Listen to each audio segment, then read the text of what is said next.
Hello दोस्तों, मैं आप लोगों का स्वागत करता हूँ मेरी इस वीडियो में। आज हम लोग इकोनॉमिक गेट के कुछ क्वेश्चंस करेंगे।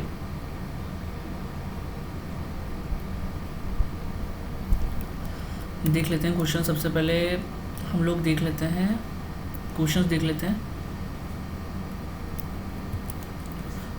क्वेश्चन में लिखा हुआ है फॉर ये हमारा आरसीसी का क्वेश्चन है। सबसे पहले तो आरसीसी का क्वेश्चन आ गया।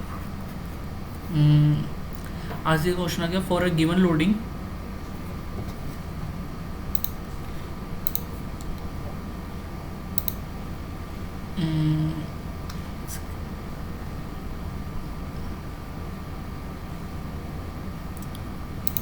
for a given loading on a rectangular plain concrete beam with an overall depth of 500 mm। Overall depth दे दिया है इसने। The compressive strain and tensile strain develop at the extreme fibre are the same. Strain की value भी given है। Strain magnitude 2.5 into 10⁻⁻⁴। The curvature of the cross section round off to 3 decimal places. Curvature क्या होता है? Curvature ये होता है जो ये हम m/I sigma upon Y equal to E/R, जो ये हम लोग लिखते हैं ना sigma upon Y equal to E/R। तो ये जो sigma upon Y into E equal to 1/R होता है, ये जो 1/R होता है यही होता है हमारा कर्वेचर। तो इसका मतलब हमें ये समझ में आना चाहिए कि जैसे जैसे सिग्मा अपॉन जैसे हमारा सिग्मा हमारा जो जैसे जैसे हमारा ई वाई बढ़ेगा तो हमारा ऑटोमेटिकली 1/R भी बढ़ेगा। मतलब 1/R यानी कि जैसे हमारा E/Y बढ़ेगा तो हमारा कर्वेचर कम हो जाएगा। ये इसी तरीके से प्रोपोर्शनल है, ये इन्वर्सली प्रोपोर्शनल हो जाएगा। तो हम लोग इसका सॉल्यूशन देख लेते हैं फटाक से। इसका solution sigma upon y equal to E/R, ये हमारा बेसिक इक्वेशन है। Sigma upon E into Y equal to 1/R हो जाएगा। तो हमें ये जो क्या नाम है जो हमें स्ट्रेस स्ट्रेन का फॉर्मूला होता है, ये होता है ना, stress is directly proportional to strain sigma. जब हम क्या नाम है प्रोपोर्शनलिटी का साइन हटाएंगे तो ये इक्वल टू में कांस्टेंट ऐड हो जाएगा, यंग्स मॉडुलस इनटू स्ट्रेन। तो हमें क्या नाम है sigma upon E equal to strain, ये जो फॉर्मूला हो गया ये हमारा यही डिनोट कर रहा है। तो हम strain upon Y equal to 1/R। Strain का वैल्यू हमें गिवन है कितना था, 2.5 इंटू 10⁻⁻⁴। और y का वैल्यू हो जाता है हमारे पास d/2, और हमारे पास d की वैल्यू 500/2 mm में है। हम इसे मीटर में चेंज कर लेते हैं, 250 इंटू 10⁻⁻³ मीटर। हम लोग यहाँ पे लिख देते हैं 250 into 10⁻⁻³ equal to 1/R। 1/R बराबर ये हो जाएगा हमारे पास में 0.001। कैलकुलेशन आप लोग थोड़ा सा देख लेना, ज़्यादा प्रॉब्लम नहीं होगी। जैसे कि ना मैं इसको हटाओगे तो आप ये नीचे आ जाएगा, ये 1/100 हो जाएगा। तो 1/100 ऊपर जाएगा तो 10⁻⁻², और 10⁻⁻² को आप जब इससे मल्टीप्लाई करोगे तो ऑटोमेटिकली 10⁻⁻³ आ जाएगा ऊपर 1/R की वैल्यू। सो ये हमारा पहले क्वेश्चन का आंसर है। अब हम लोग नेक्स्ट क्वेश्चन देख लेते हैं। नेक्स्ट क्वेश्चन है हमारा, ये है स्ट्रक्चर के ऊपर बेस्ड है क्वेश्चन। सबसे पहले हम क्वेश्चन पढ़ लेते हैं। The rigid joint plane frame QR is shown in figure is subjected to load P at the joint R. Let the axial deformation in the frame be neglected if the support S undergoes a settlement of delta PL3. The vertical reaction at the support S will become 0 when beta is equal to, देखो हमें एक चीज़ given नहीं है यहाँ पर, E/EI है, ये भी EI है, QR/S, ठीक है। ये हमारा डायग्राम है। ठीक है, हम लोग थोड़ा आगे बढ़ लेते हैं। पहले तो डायग्राम ही देखना पड़ेगा हमें। डायग्राम समझा देता हूँ। देखो ये हमारा डायग्राम है।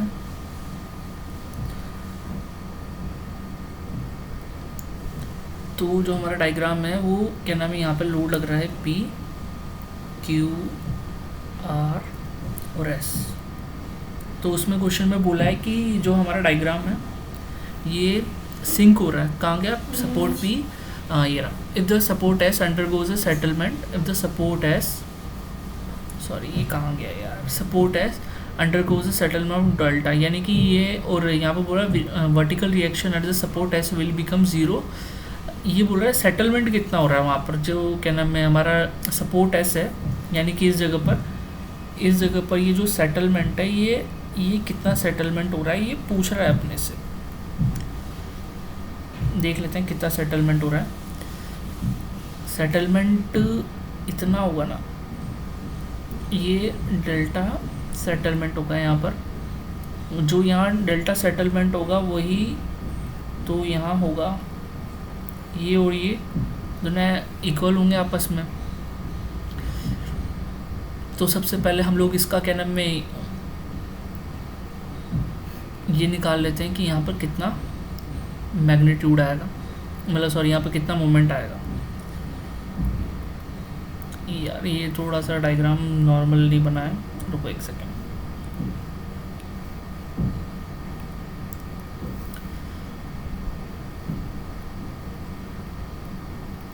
ये हमारा थोड़ा सा टच पैड अजीब ही है।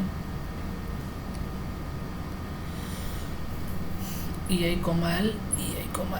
तो ये हमारा P आ गया। तो यहाँ पर जो हमारा क्या नाम है मोमेंट की वैल्यू होती है वो होती है -6 EI delta upon L square. और यहाँ पर भी जो वैल्यू होती है वो होती है हमारे पास -6 EI delta upon L square QRS। जो हमारा फिक्स्ड एंड मोमेंट होता है वो होता है फिक्स्ड R, क्योंकि वैल्यू आएगी -6 EI delta upon L square, और जो ये फिक्स्ड QRS हो जाएगा, QR हो जाएगा, वो होगा हमारे पास -6 EI delta upon L square. अब हम निकाल लेते हैं डिस्ट्रीब्यूशन फैक्टर निकाल लेते हैं। तो सबसे पहले तो जॉइंट्स आ जाएंगे, मेंबर्स, स्टिफनेस यानी कि K, समीशन ऑफ स्टिफनेस, उसके बाद K upon summation of K। इनको सबको टेबल बना लेते हैं। थोड़ा यार देखो, ये मेरे पास स्केल वगैरह ऐसा कुछ नहीं है। तो सबसे पहले हमारा क्या नाम है जॉइंट्स हो जाएगा R में कितने मेंबर है, 2 मेंबर है, RQ और RS। तो जो हमारा फिक्स्ड एंड मोमेंट है, यानी कि हमारे पास जो स्टिफनेस की वैल्यू आएगी वो कितनी आएगी, I/L। मतलब जब फिक्स एंड होता है तो उसकी वैल्यू जो होती है वो I/L होती है, और जब हमारे पास हिंज होगा तो 3/4 I/L हो जाएगी, I/L। इन दोनों को ऐड कर देंगे तो क्या आएगा 2 I/L। जब अपन मतलब इन दोनों को K/1 upon summation of K करेंगे तो क्या नाम है इसका वैल्यू हो जाएगा 0.5 और 0.5। आप लोग आपस में इसको डिवाइड करके देखोगे तो यही वैल्यू आएगी 0.5 की। नेक्स्ट पेज चेंज कर लेते हैं। तो अब हमारे पास टेबल की क्या नाम जो फिक्स एंड मोमेंट की टेबल होगी वो बनेगी। सबसे पहले तो हम लोग लिख लेते हैं यहाँ पर मेंबर्स, यानी कि कितना था QRS, ठीक है। उसके बाद हो जाएगा हमारे पास में डिस्ट्रीब्यूशन फैक्टर,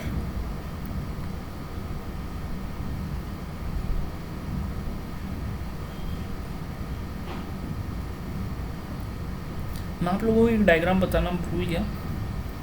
देखो क्या होता है, इनको हम लोग 2 पार्ट में डिवाइड कर लेते हैं, ठीक है।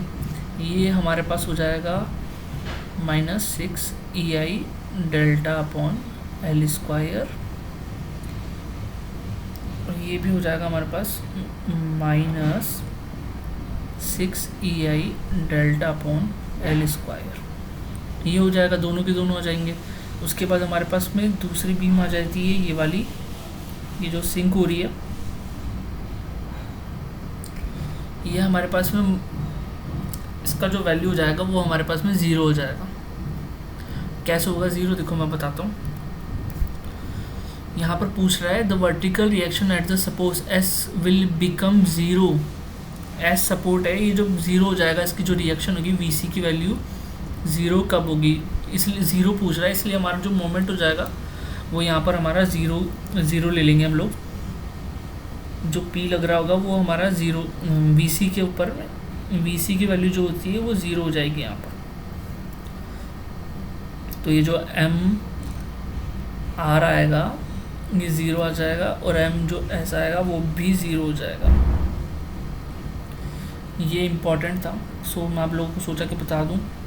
ठीक है, अब हम लोग यहाँ पर डिस्ट्रीब्यूशन फैक्टर लिख लेते हैं। तो यहाँ तो कुछ है ही नहीं, ये तो है ही नहीं हमारे पास में। यहाँ हमारे पास में वैल्यू थी 0.5,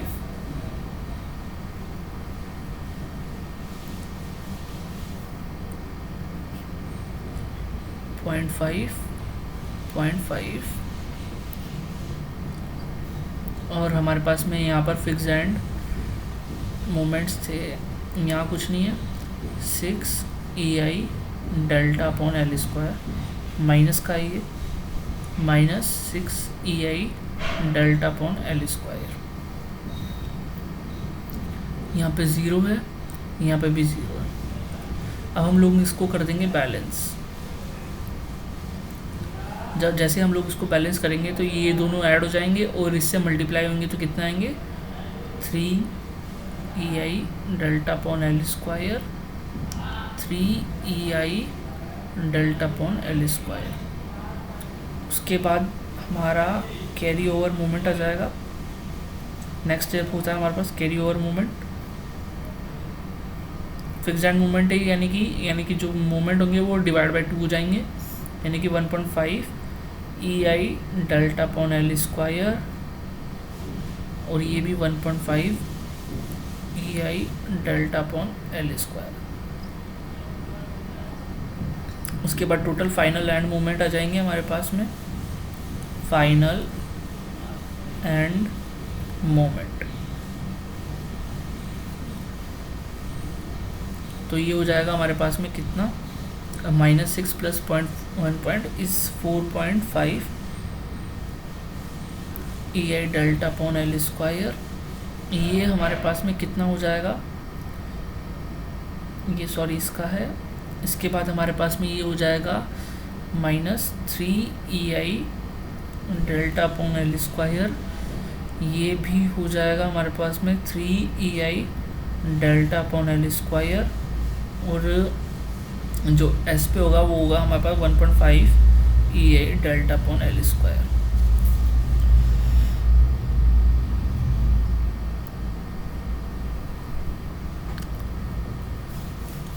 सारा लिख लिया। अब हम लोग क्या नाम है इसका डायग्राम बना के देख लेते हैं कैसा ये डायग्राम। ये बीम हो गई हमारे पास में, जो प्लस है इसको कर देंगे clockwise 4.5 EI delta upon L square. उसके बाद में ये एंटी क्लॉकवाइज हो जाएगा, यानी कि 3 EI delta upon L square हो जाएगा।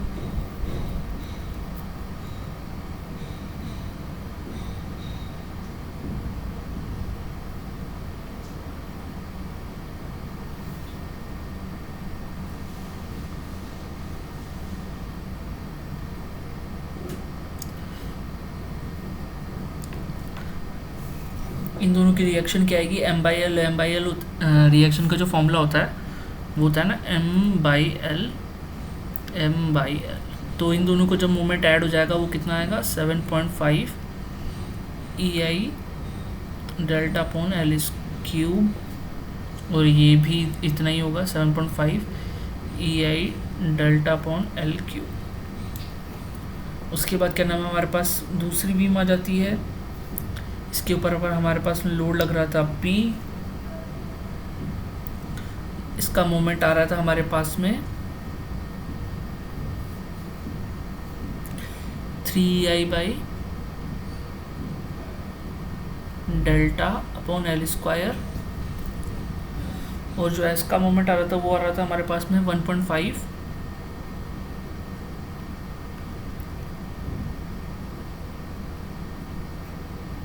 L square. इन दोनों की रिएक्शन वी सी यहाँ पर ज़ीरो हो ही गया है, मतलब क्वेश्चन के अंदर बोला है इसमें V C equal to zero हो जाएगा। तब इन दोनों को ऐड कर देंगे तो जो हमारे पास में इस मतलब रिएक्शन की वैल्यू आएगी वो आएगी 3 + 1.5 इज़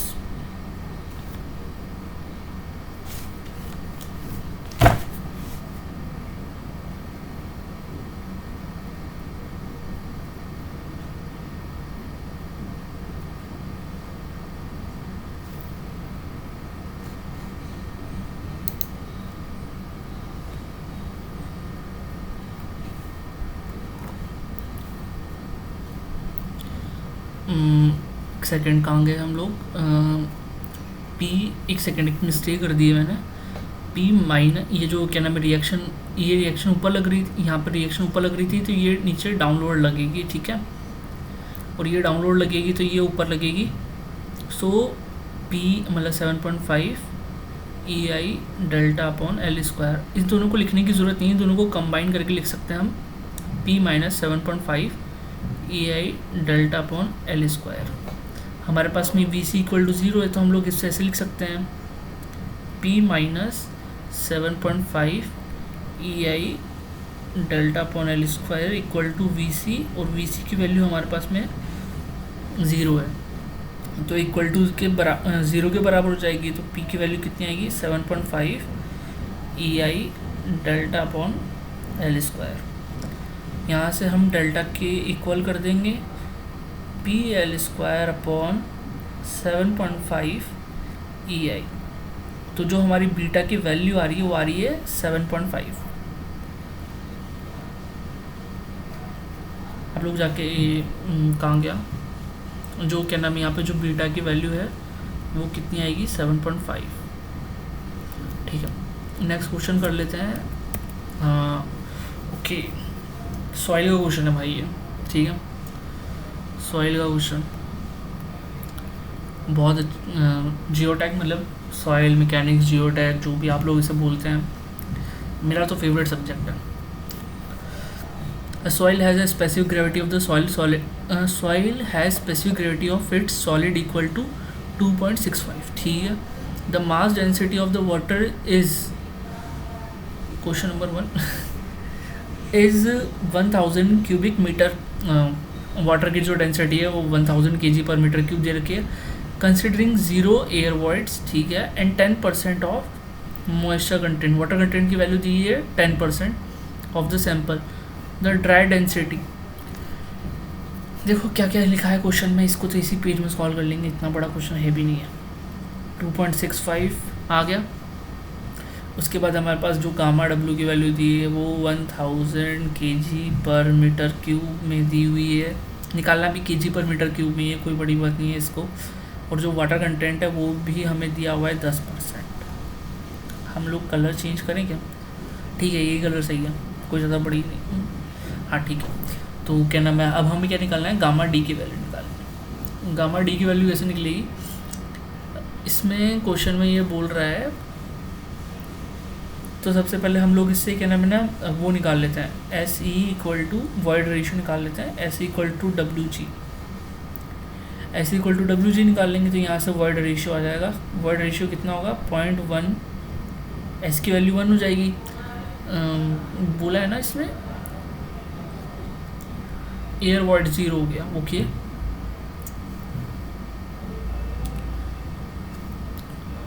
एयर वॉइड 0 हो गया, और हमारे पास में जब देखो क्या होता है, एयर वॉइड 0 हो गया मतलब समझ रहे हो आप, एयर वॉइड 0 हो गया यानी कि जो सैचुरेटेड है वो सैचुरेशन की वैल्यू 1 हो जाएगी। यहाँ पर वहाँ पर एयर्स होंगी ही नहीं तो क्या नाम है सैचुरेशन की वैल्यू 1 हो जाएगी।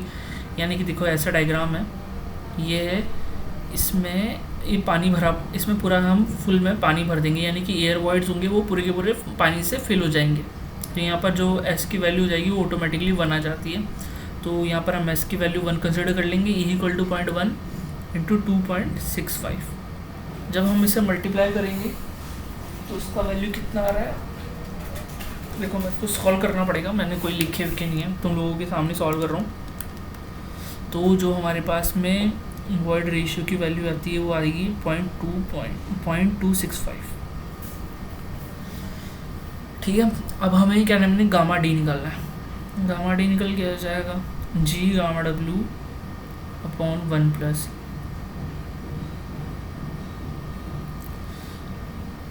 तो जी की गामा डी की वैल्यू, जी की वैल्यू हमारे पास 2.65 है, ये हो जाएगा हमारे पास में 1000 1 + 0.265, 2.65 इंटू 1000, तो जो हमारी गामा डी की वैल्यू आ रही है वो आ रही है 2094.86 kg/m³। ये हमारी गामा डी की वैल्यू आ रही है। यही आंसर है, इतना सही क्वेश्चन है, ज़्यादा बड़ा नहीं है। वो जो स्ट्रक्चर का क्वेश्चन था वही बहुत बड़ा था। इसका जो आंसर है लिख देते हैं यहाँ पर, आंसर है 2094.86 kg/m³। एक बार सारे क्वेश्चन देख लेते हैं। 3 क्वेश्चन लिए हैं आज हमने, ठीक है। सबसे पहले तो हमने आरसीसी का क्वेश्चन लिया, उसके बाद क्या नाम है हमने स्ट्रक्चर का क्वेश्चन लिया, उसके बाद हमने सॉइल का क्वेश्चन लिया। बस इतना ही है। Thank you. ज़्यादा बड़ी इतना ही होना चाहिए। Thank you very much.